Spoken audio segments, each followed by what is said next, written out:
Hello అండి, welcome back to my channel.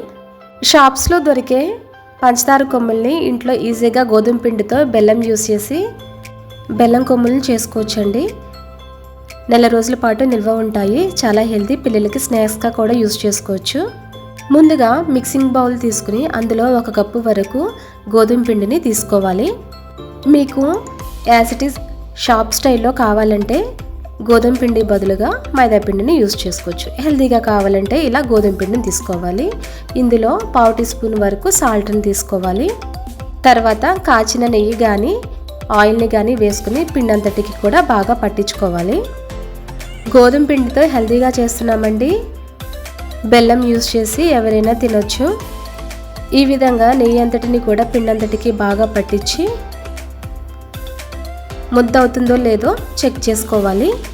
ఒకవేళ సరిపోకపోతే కొద్ది కొద్దిగా కూడా వేసుకోవచ్చు. పిండి అంతటికి కూడా ఇలా పట్టించుకుని గుప్పెడితో పట్టుకుంటే ముద్ద అవుతుందో లేదో చెక్ చేసుకుని కలుపుకోవాలి.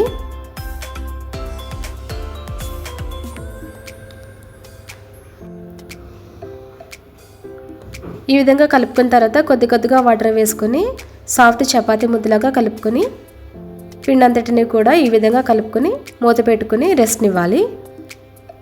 15 మినిట్స్ పాటు రెస్ట్ ఇచ్చిన తర్వాత మరొకసారి బాగా కలుపుకోవాలండి. అప్పుడే లేయర్గా వస్తాయి కొమ్ములు అనేవి. ఇప్పుడు కొద్దిగా ఆయిల్ వేసుకుని కలుపుకుంటే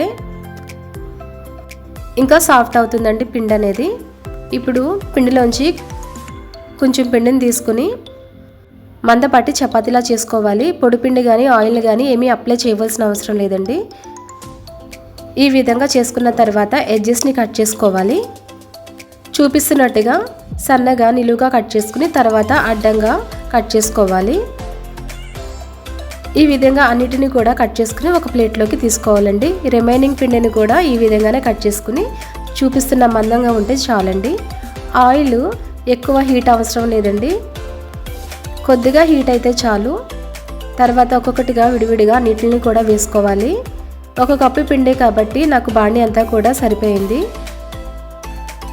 ఈ విధంగా అన్నింటినీ కూడా బాగా కలర్ చేంజ్ అయ్యేంత వరకు కూడా మీడియం ఫ్లేమ్లో వేయించుకోవాలి.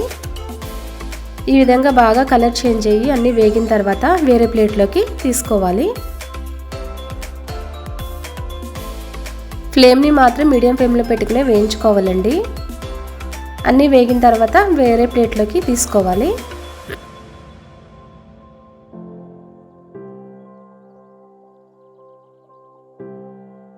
ఈ విధంగా అన్నిటిని కూడా తీసుకున్నాక వేరే గిన్నెలో 1 కప్పు మైదా పిండికి గాను 1/2 కప్పు వరకు బెల్లంని వేసుకోవాలి.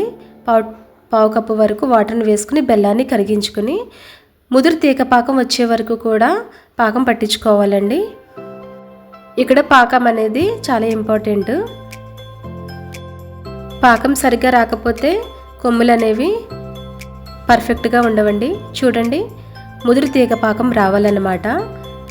ఇలా వచ్చిన తర్వాత 1/2 టీ స్పూన్ వరకు ఎలాచీ పొడి, కొద్దిగా నెయ్యిని వేసుకుని ఒకసారి బాగా కలుపుకొని కొమ్ములన్నిటిని కూడా ఇందులోకి ట్రాన్స్ఫర్ చేసుకోవాలి.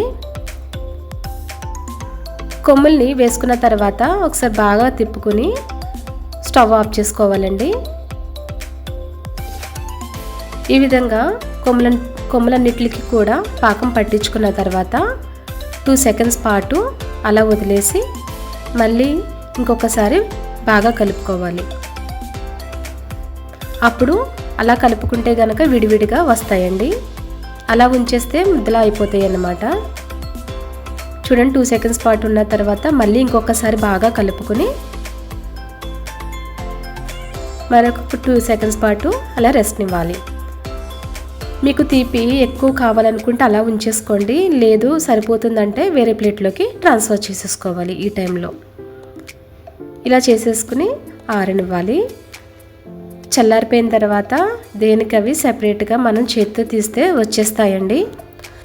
అంతేనండి, చాలా ఈజీగా బెల్లం కొమ్మలు చేసేసుకున్నాం కదా. చూడండి ఎలా వచ్చేస్తున్నాయో. ఈ విధంగా దేనికది వచ్చేస్తాయి అన్నమాట. టేస్ట్ అయితే మాత్రం చాలా పర్ఫెక్ట్గా కుదిరిందండి. షాప్స్లో అయితే మైదాతో చేస్తారు. మనం ఇంట్లో గోధుమ పిండితో చాలా హెల్తీగా చేసుకోవచ్చు. విత్ హైజీనిక్గా చాలా పర్ఫెక్ట్గా వచ్చినాయండి. సేమ్ ఇదే కొలతలతో మీరు కూడా ట్రై చేసి చూడండి. 20 to 30 days పాటు నిల్వ ఉంటాయండి. ఎక్కడికైనా క్యారీ చేసుకోవచ్చు. Thanks for watching. Please subscribe my channel.